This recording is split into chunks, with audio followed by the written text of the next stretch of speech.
Hey guys, it's Doctor Who, and we are living life to the Extremis.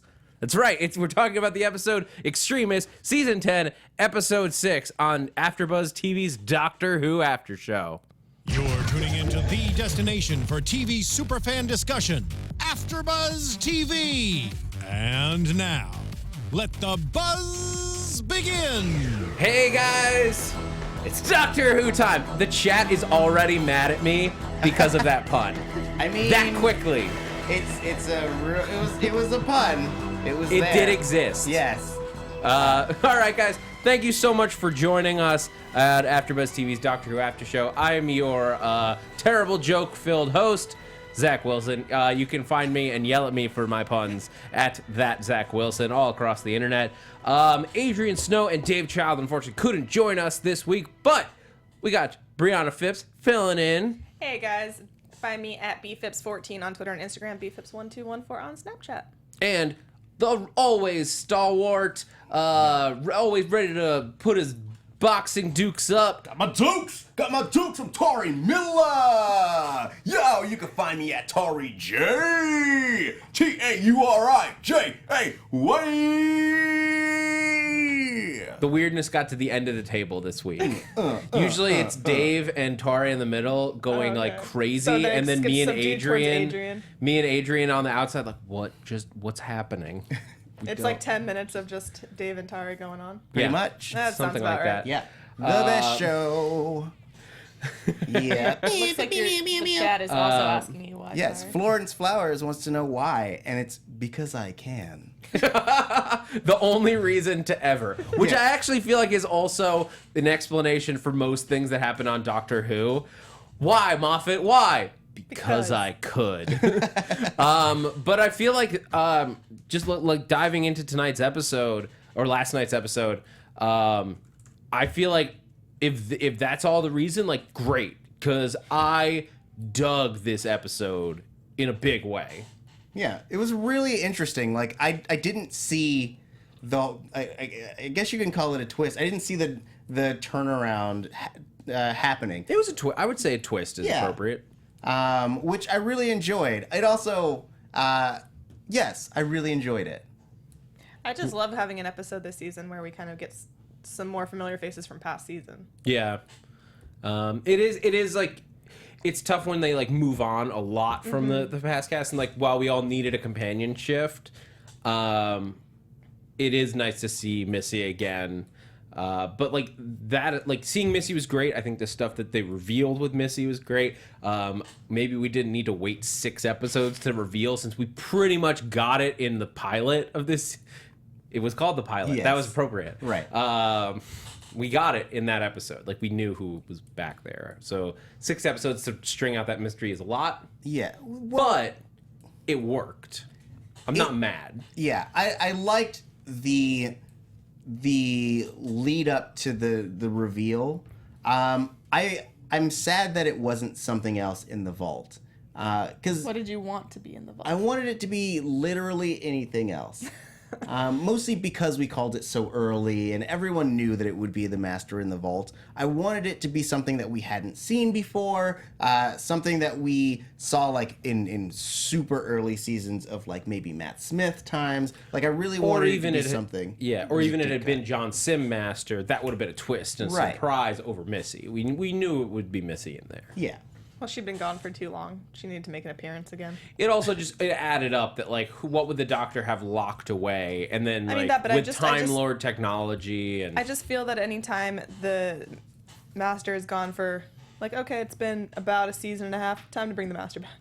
yeah. They always kind of do that. But that said, the reason for her being in there, I loved. I thought that was fascinating. Mm-hmm. The idea that like somebody out there determined that Missy was too dangerous to the universe and the galaxy, to everywhere, to live. She's caused wanton destruction over multiple worlds, not just as Missy, but as the Master before her.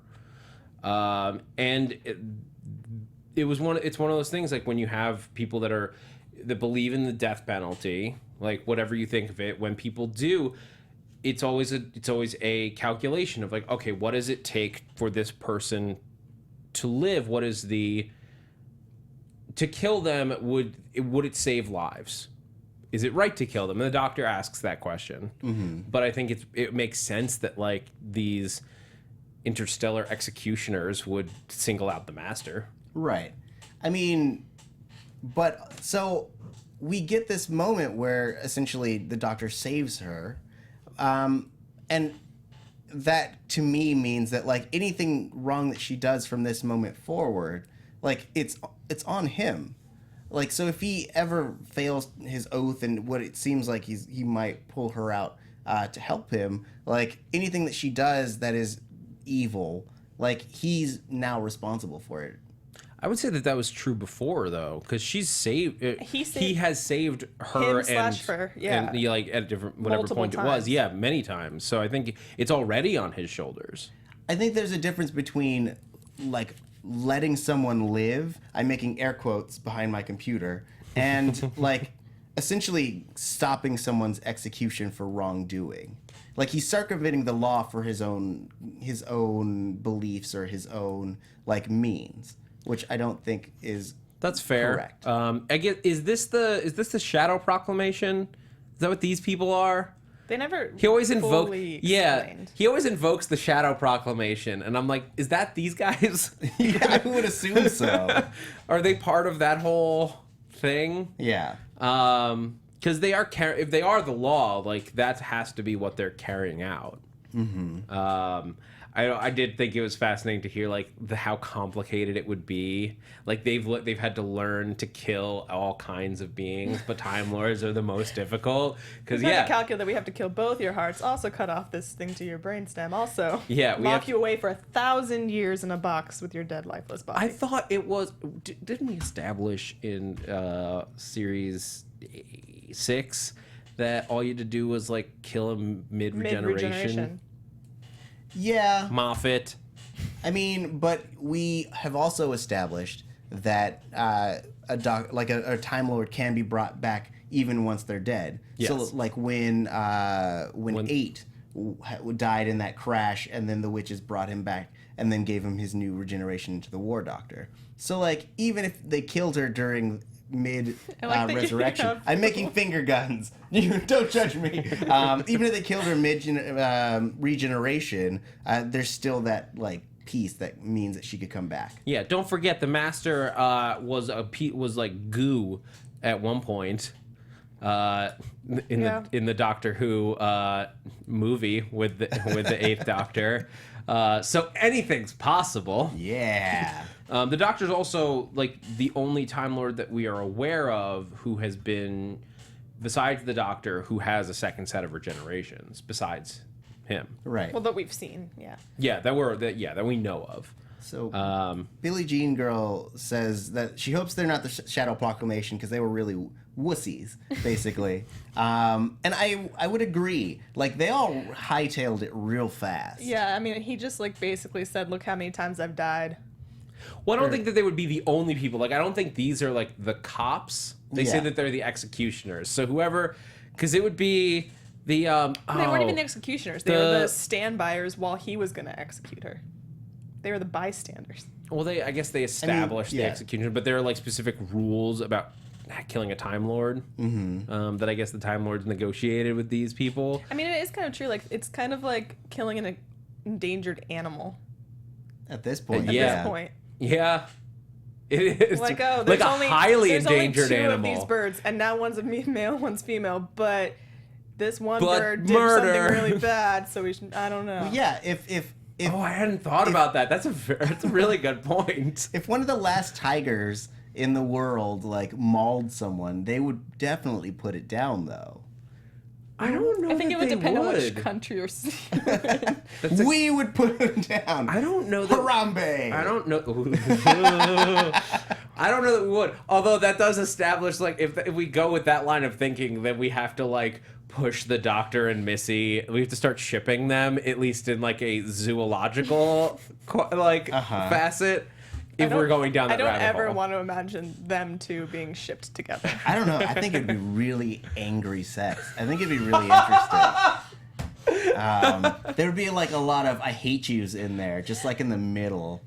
It'd be great. Regenerate mid-coitus. Oh, wouldn't that be insane? He's like, is it big enough for you? And then he regenerates and he's like, how about now? Closes This her is- eyes, oh my wakes, gosh. opens them, and it's a different person. The slash fiction. All of it. The chat is only just now catching up to us because there's a slight delay. Yes. So I'm loving that, like, no, Tari, too far, don't ship them. And then Samuel K. Adai, oh damn, you're right. I know. All right, that may have gone too far. Okay. Guys, I don't know where lines are. I just With Doctor Who, there really are no personally, lines. I don't think True. we've crossed it yet. Yeah. But anyway, let's get back on track. That wasn't part of the episode? I did love Nardal He was showing great up this here, and like episode. this is the second time that the Doctor meets Nardal. But I think the first time that Nardal meets it would be the second time for both of them. yeah. And he says that he followed him there from Beryllium, where he was with River. Because reminder, Nardal was River's companion first, which is great. I also just loved the stuff we got with Nardal and Build this episode of them traveling. They were great. Just point of clarification, because I got confused. Beryllium is the planet with the singing towers that he and River had, which is not to be confused with Delirium, which is like some kind of outer space archive that Matt Smith's Doctor went and visited at one point. Yes. That is true. I had to like Google and make sure I had the right one. So I was like, wait a minute, he followed him there from there? That's all kinds of confusing. Captions, man. You gotta keep them captions, baby. They'll never lead you astray. Yep. Except for when they do. But yeah, and yes, Chris, the monk. Did you ask for a priest? And Nardal's just like, I've got this book. It's kind of a Bible. Think And it's about it. River's diary. Yeah. And like he all Bible's diaries. I mean, I guess you could Aren't technically all say. guess if Bi- you- Chat, aren't all Bible's diaries? Okay, I'm gonna let you keep going. I just had to make that joke. But yeah, but let's go back into the actual like plot line of Extremis. Unless you guys had anything more on Missy, we can come back around to it, of course. Nah, keep going. Look, because this was a mind F of an episode. Yes. The twist was well structured, well paced. Like, it surprised me, but it didn't feel like. At first, I was like, "What? How? Why? This makes no sense. How You far went through back are we going?" You went through the 5 stages of grief. Yeah, and then I started negotiating. I was like, all right, well, how far back is this gonna go? Does this mean are we going back to like last season that we've been in a computer simulation? Is Matt Smith still the Doctor, and this is a simulation all the way? Oh my God. If so, I might be on board I was for about it. to be but like, you'd be so happy if it went back to the fact that Matt Smith was again the Doctor. I mean, like, it would be one of those things where I'm like, oh, but I like Matt Smith, but like that makes no sense at all. Yeah. And then Clara would be the companion again. No. Or maybe we'll go all the way back and it'll be Tennant and Donna again. That'd be fun. That'd be nice. Originally, I had thought the simulation started when they entered the library, because that's when we first saw the first projector. Mm-hmm. And I was like, all right, I could see it starting there. Like, once they passed that threshold, then essentially they entered into the simulated world. But it started at the like credit sequence, which I thought was really well done. Yeah. Because there was no way for you to know when it had started, other than the fact that other than the fact that him putting on his glasses in one place and starting in another place was a thing. Can we talk about him and the blindness for a second? Yeah. Yes. Because like we are. It was a big part of this episode. Is it wrong of me to kind of think that Stephen Moffat and Capaldi maybe just did that so he could wear the sunglasses again? They're bringing the sunglasses back. I love them. You don't like the Sonic sunglasses? I don't mind the Sonic sunglasses. It's just that was part of my thought process. Was like, I wonder if this was like actually thoughtful storyline, or if like Capaldi was just like, can we make me wear my sunglasses again? And they're like, how do we do that? All right, let's make them blind. I know I saw some people in chat that felt that it was they don't like the blindness. I But think I that do if think- it goes on for too long, it'll get Annoying because Yeah. like there's just extra steps like having Nardal like narrate things. like by and- next episode he'll have to get his sight back. I disagree. Really? The thing I like about it is that it actually makes me feel uneasy because so there's this concept in improv where if the players on stage feel uneasy, then the audience feels uneasy, and so like they can't trust you enough to laugh.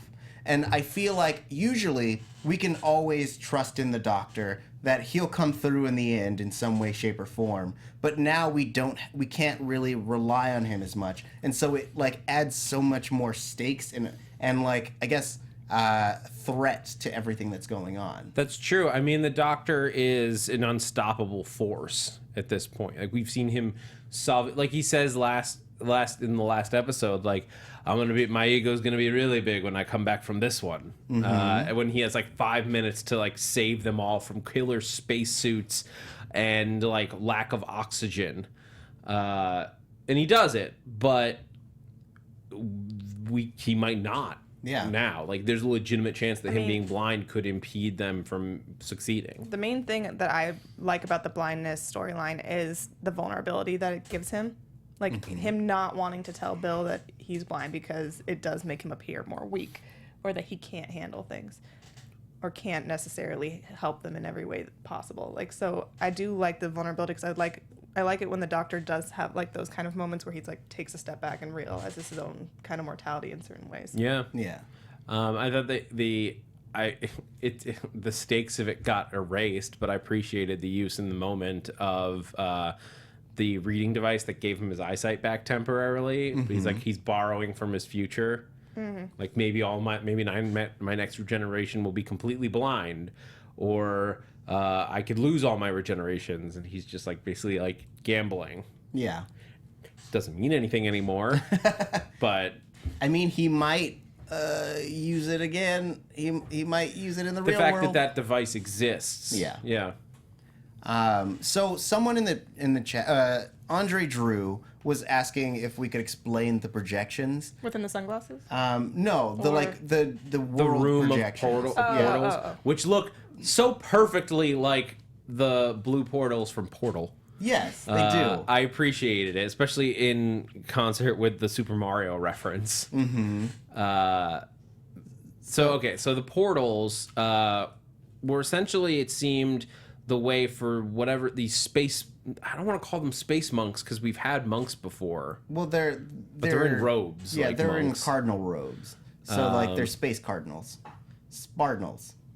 The Alien Spardinals. cardinals. The Spardinals. Until they're named, they are now the Spardinals. Yeah. The Spardinals. I guess that's their like access door to this simulation to like see how it's all unfolding, and they seem to put portals in the most important places around the globe. Right. They put it in the Pentagon, the Vatican, and CERN. So like seemingly like the posts of some of the biggest pillars of our society, the biggest religious like physical place on the planet, one of the biggest scientific places on the planet in CERN with the Hadron Collider. Yeah. And the Pentagon, one of the biggest law enforcement places on the planet. Right. So I think the rest of them probably went into like other, like one of them maybe opened into MI6 and like et cetera, et cetera, et cetera. Right. Yeah. And so essentially, you could say that it's like we would have a computer simulator, but it just is on a larger scale. It's like level select. Yeah. At the beginning of a video game. So here's my issue with their plan. The one thing that I don't understand is in these simulations, they essentially put in a book that says, this is a simulation. And they also intervene by having these little portals. And I don't understand the purpose of either of those things. I don't think they put in the book. I think they ran a simulation that goes back like far to see like how everything unfolded. Right. And at some point, like they were letting the simulation play out, and maybe they didn't account for this piece, that like somebody became aware, wrote this book, and hid it under the earth in the Vatican within the simulation. Okay. Because everyone's behaving autonomously, except for the random generated numbers. So, Pope Benedict the Ninth, I think, was the one that would turn out there was a female pope. Yeah. That the Doctor was close with. And she looks just like Angelina Jolie. Yeah, that was super weird. Angelina Jolie Yeah. time traveled and became the Pope. Yeah. I mean, why not? Hey, you know, She's a humanitarian. actors gotta take TV roles now. Sometimes you never know. I look forward to that episode, Moffat. Secretly, that's the finale. Angelina Jolie. Angelina Pope. Jolie. I thought you were gonna say Angelina Jolie is just the new Doctor. No. First American and first no. No, I'm not about that. Not specifically Angelina Jolie. Anyway, so that was my interpretation of it, was that like it was just somebody within the simulation discovering it and stowing away this secret. But if they restart the simulation every time, then that book, they'd have to have deleted the book. Like, I guess I don't understand the purpose or the, like, reasoning of the book. I think it's like I'm trying to think of what a good analogy would be. So it's like inside the Matrix. Like if we just utilize the Matrix. It's not Right. It's not going to be a perfect analogy, but if like Morpheus had gone in, or like when Morpheus first was awoken, Yeah. if he like had stashed a book, that still happened in the simulation. Theoretically, if they knew about it, if like Mr. Smith knew about it, he could go in and delete it. But I think the idea is that this is such a massive simulation with billions and trillions of things that are happening, they can't track every single one. And this was so hidden that they weren't aware of it, and they had to like go into maybe it's like more complex with it when you do the simulations. They can't just like delete the code. They have to go in and remove it Okay. from the world. So then we're assuming that the main variation of this time around in their simulation is the addition of this book. That we're assuming that the existence of the Veritas is the catalyst that made this different from all the other simulations. I actually didn't think that, but that's possible. Okay. My thought with it was just like that probably happened in every simulation, where they're trying different. I think the idea is they tried different. It got past this. It got to the point where they were trying to. They tried. They simulated invading in the 40s, and it didn't work.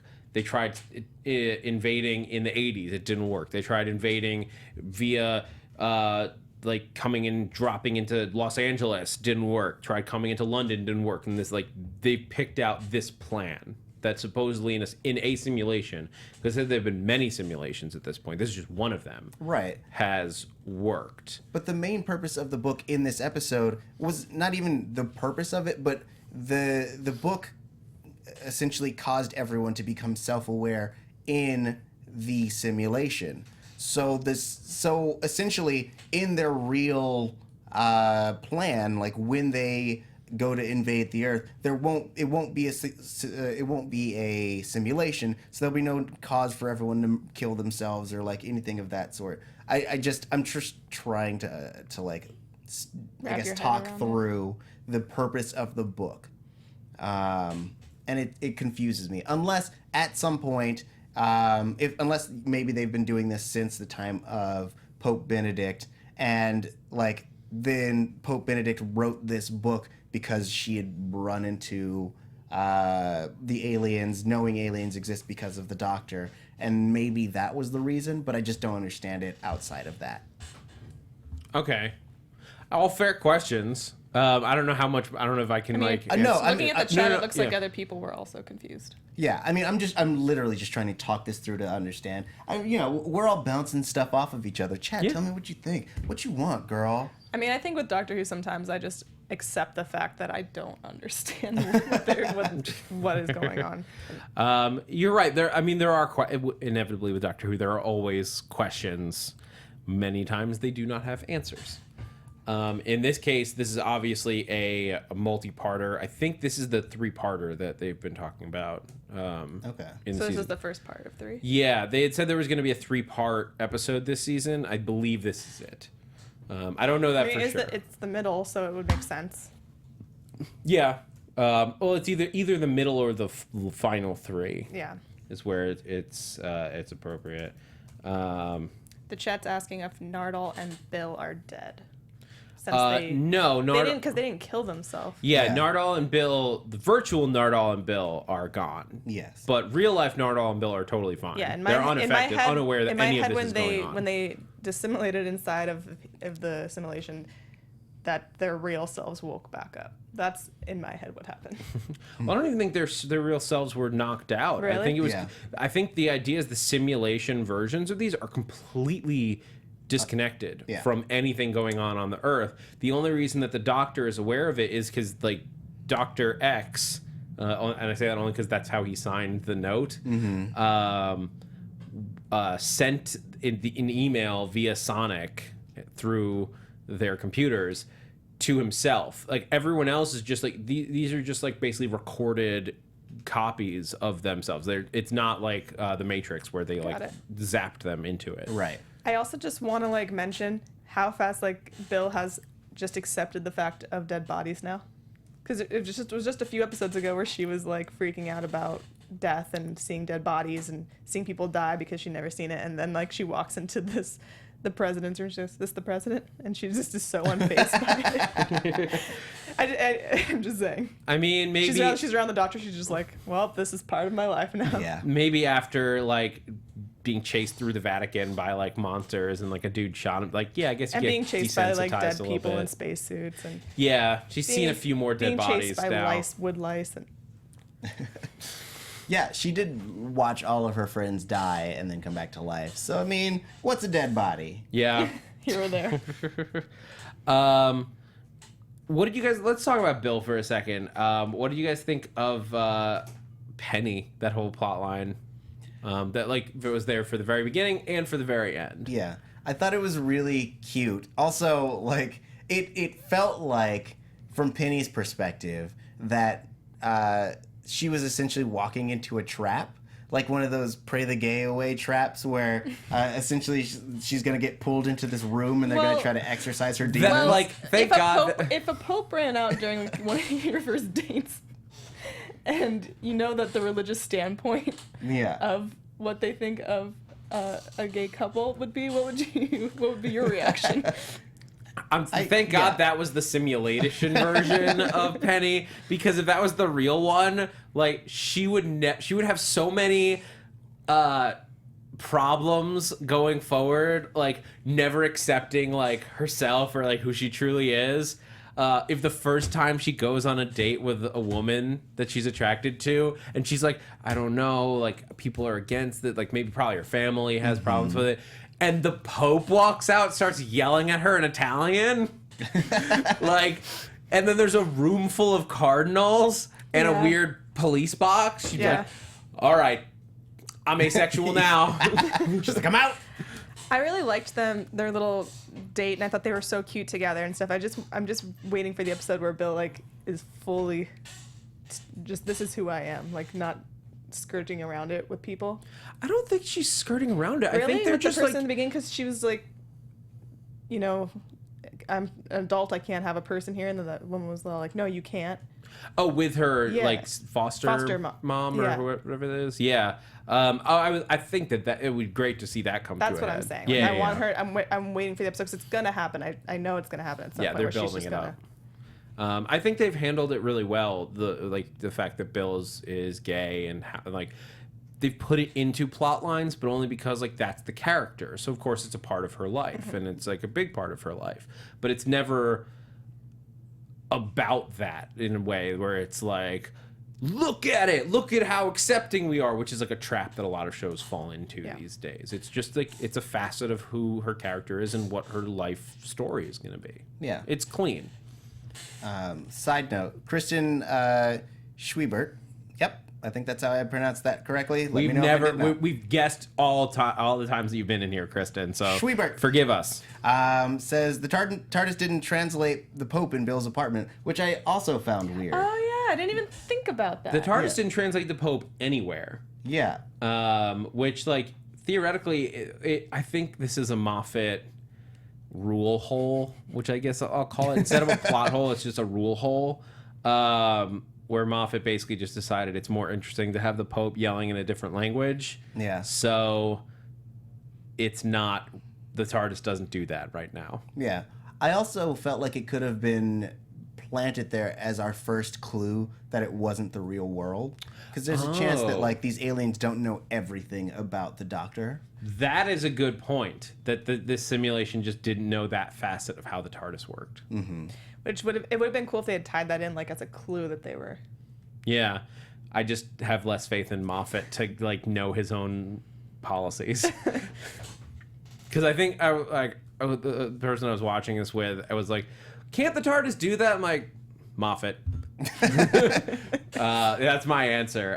But once you know the truth, it is a reasonable. Just like the TARDIS excuse. Lies, Moffat does what he wants.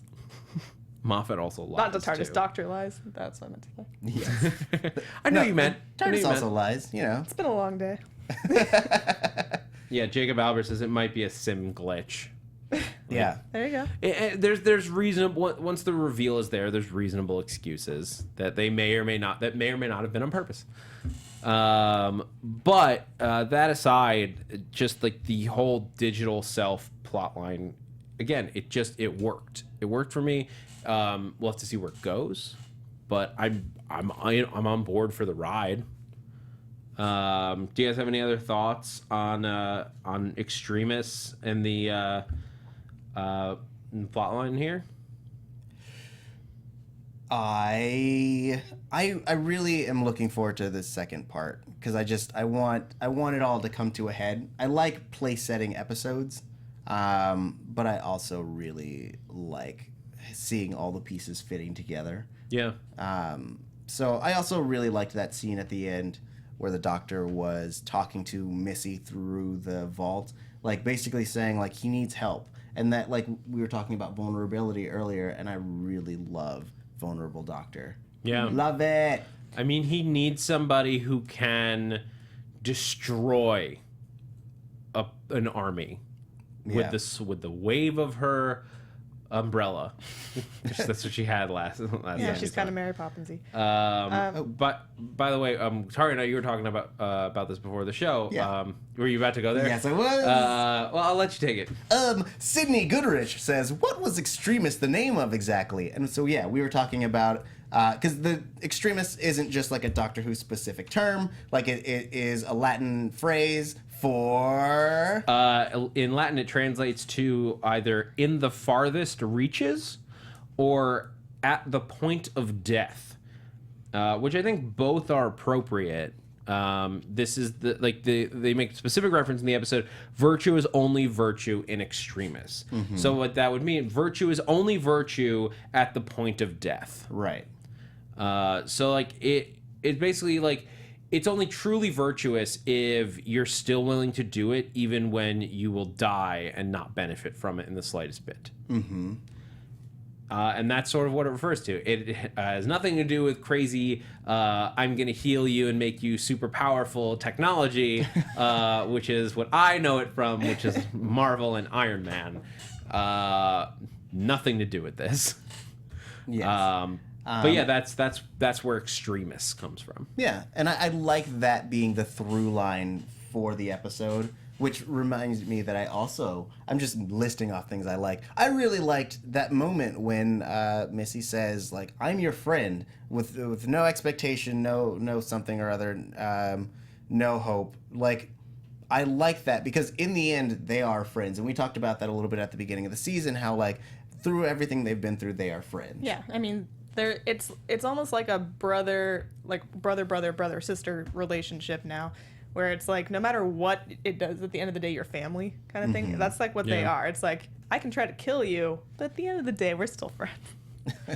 They are, well, especially as like at least until Gallifrey like truly reveals itself, the last Time Lords like in this plane, they are in a sense brother and sister. Yeah. So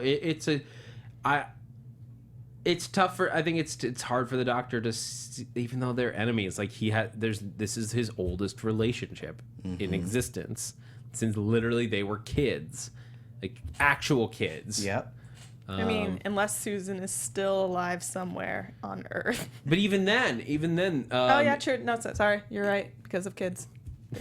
And he's also just spent more time with the Master, like over the years, like battling him/her at different points in their history. Susan has been away for the last however many years. 50-something years now. Yeah. No, it's somewhere closer to like 400.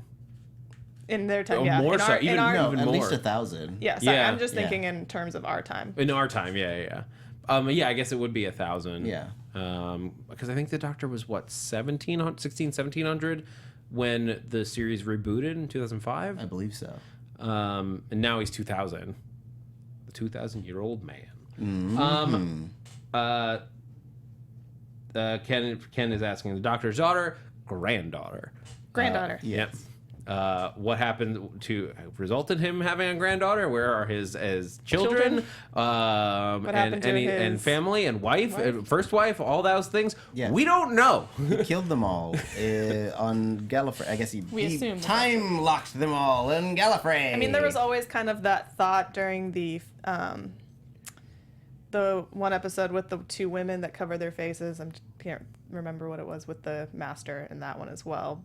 Back with Tennant, that was like either his granddaughter or some relation to him. Mother was the theory at the time. There was a lot of theories. The Doctor was 900 in 2005. Yeah. Thank has you aged a for lot. the alley-oop, Sydney. Yeah. He has aged a lot over these past 12 years. He aged the most in Matt Smith's years. Yeah.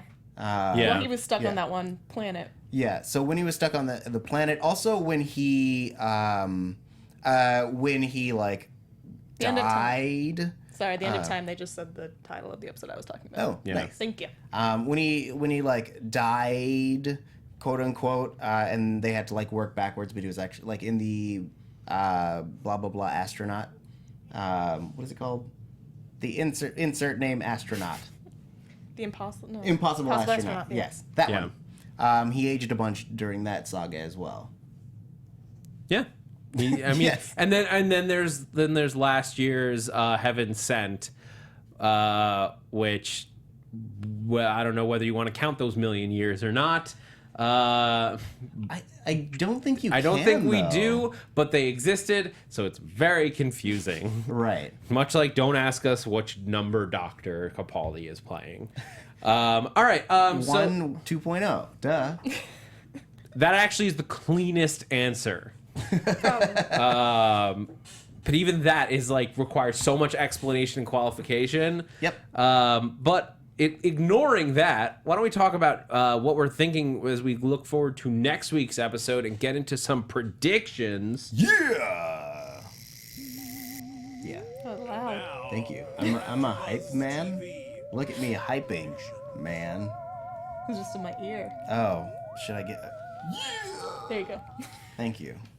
All right. Next week's episode, the pyramid at the end of the world. Nice, simple, not confusing at all. Title. No, next week's episode. How many times will it be at the end of the world? Many times. We've been there a lot. We'll be there again. It's not going to stop anytime soon. Which is crazy because the world is round, so there's technically no end. No, it's like, well, this is Hitchhiker's Guide style. When you say the restaurant at the end of the universe, it's not at the physical end. It's the time end. Ah. Yeah.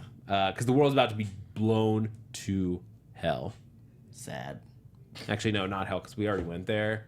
couple years ago. Yeah. Anyway, the preview for next week's episode looks awesome. Like just dropping a pyramid into the world. This is going to be the most coordinated attack on the Earth.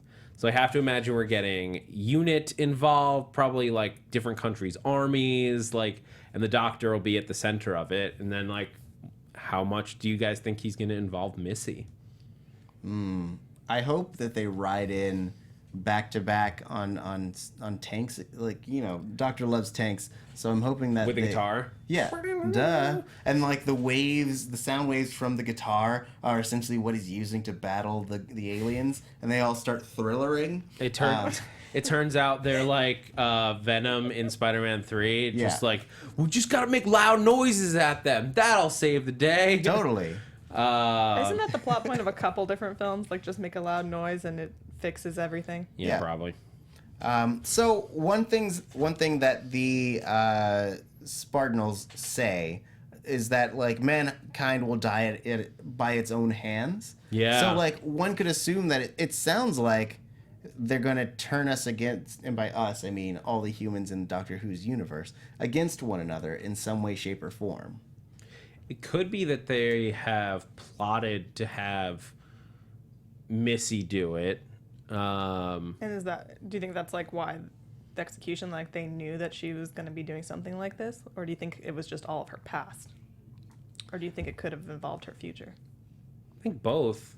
I think that if they're running simulations, they probably know Missy's on the planet, and they have simulated what it would take for the Doctor to let Missy out, or it could just be this. I think it would be really interesting. It's they could be behind planting all the nationalistic seeds, but over the last several decades or centuries, dividing people more and more into factions, so that when whatever they do happens, humans blame each other and go to war with each other, causing either nuclear fallout. We don't know what they're here for. They might not be here for necessarily the living resources, so a nuclear fallout might be in their best interest. It could be humans against humans, or it could just be manipulating the humans, like how in the episode earlier this season where they just can't listen to the Doctor and are trying to start a war with the robots, and which would have killed them. It could be even something along the lines of that, because that's something that was a reoccurring theme in Doctor Who, is just not listening to the Doctor and going to our own devices anyway and almost destroying ourselves. I don't think Missy will come out of the vault next episode. I don't know. I feel like it might be a few episodes. If this is the 3-part story arc, then it definitely I don't think would be into the 3rd part that she'll come out of the vault. He has to be driven to that point. Maybe he keeps her in there and is using her as a brainstorming session. He goes in there with a whiteboard and is all right, so if they do this, how would you react? I like to feel inside the vault it's Hannibal Lecter type stuff, because he has the piano in there now. So Hannibal Lecter had his art supplies, she has the piano, and it's a glass thing, and he's just sitting outside talking. Glass with tiny air holes in it. With a hello, Doctor. With the big mask over her mouth. I am very excited to explore more of Bill and Nardole together and their relationship, because I think that their chemistry is really fun to watch. Everything that Nardole does, the more we get from Matt Lucas, the more in I am on his character. I already liked him as an actor. He's a great comedic performer. And Nardole's been a fun character, but every episode they drive him into a much more combination of badass but lovable doofus. Yeah. I loved him and Bill in this episode. I know it was the simulation version, but when he's I'm kind of a badass, and he's swaggering. And Matt Lucas is the least badass looking person. I love the fact that the first time I saw him, I think, was in Alice in Wonderland. And I just feel I've seen him in so many things since then, but he's such a recognizable person. I think the first thing that I can remember seeing him in was Bridesmaids. I think Alice in Wonderland and then Bridesmaids after. Right? Yeah, because I didn't see the Alice in Wonderland. He was Tweedledee and Tweedledum. Yeah, I don't need to see those. Yeah, I'll no. keep watching. I'll keep watching him as Nardole. Yeah, you don't need to see him. Yeah. But yeah, I thought those were great. Like those were great moments from him, and I'm looking forward to seeing more from him and from Bill and the Doctor and Missy as we go forward. Yeah, now that we're, me too. now that we're and- officially halfway through the season. Yeah. Also, I predict Bill gets Penny. She like gets her. Yeah, you get Real it, Bill. She You deserves. get it. She deserves to have Just somebody. like Yeah, not me too. I agree. I mean, maybe you too. I meant I agree. We all deserve not someone, I Tauri. also deserve someone. you All do right. deserve someone, Thanks for and you going. guys deserve to have us wrap out on a non-crazy note, but it's not going to happen. Thank you guys so much for joining us here for the Doctor Who After Show at AfterBuzz TV. I have been your host, Zach Wilson. You can find me, and again, feel free to yell at me for bad jokes or just tell me better ones. Like, come on, just help me out here. All over the internet at that Zach Wilson. You can also find me on the Leftovers After Show, or if you're still catching up on Agents of S.H.I.E.L.D., we just did the finale last week. And we might have some. We do. We just have to figure out scheduling. We were challenged. The fans met the goals, and now we will be doing some weird fan fiction Great. about Agents of S.H.I.E.L.D. at some point when we can figure out scheduling for that. And my sketch team, Turncoat, you can find us performing here around the Los Angeles area. And if you are a subscriber on Geek and Sundry, we just did a live show on Gather Your Party on Friday night, and you can see that on on twitch.tv/Geek and Sundry. It was ridiculous. Basically, you can find him everywhere. I'm all over the place. Ooh. You guys can Briana. find me at bfips14 on Twitter and Instagram, bfips1214 on Snapchat. Thank you guys for having me this week. You'll have your normal hosts back Yeah, next week. thank you It was a for pleasure. joining us. Sorry. I'm Tauri J. Miller. You can find me at Tauri J. It's TAURIJAY. Also, it is the season finale of the full DC slate. Supergirl, Flash, Arrow, all of them season finales this week. Catch me there. I deserve someone, and you deserve to keep watching these shows. Yeah, and your dating profile is where? You can find me on all the sweet, sweet dating profiles. All right, guys. This the has apps. been the Doctor Who After Show. Thanks for geeking out with us. From executive producers Maria Menounos, Kevin Undergaro, Phil Svitek, and the entire AfterBuzz TV staff, we would like to thank you for listening to the AfterBuzz TV network.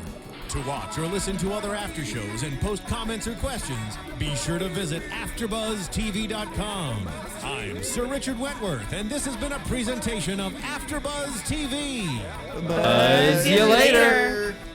The views expressed herein are those of the hosts only and do not necessarily reflect the views of AfterBuzz TV or its owners or principals.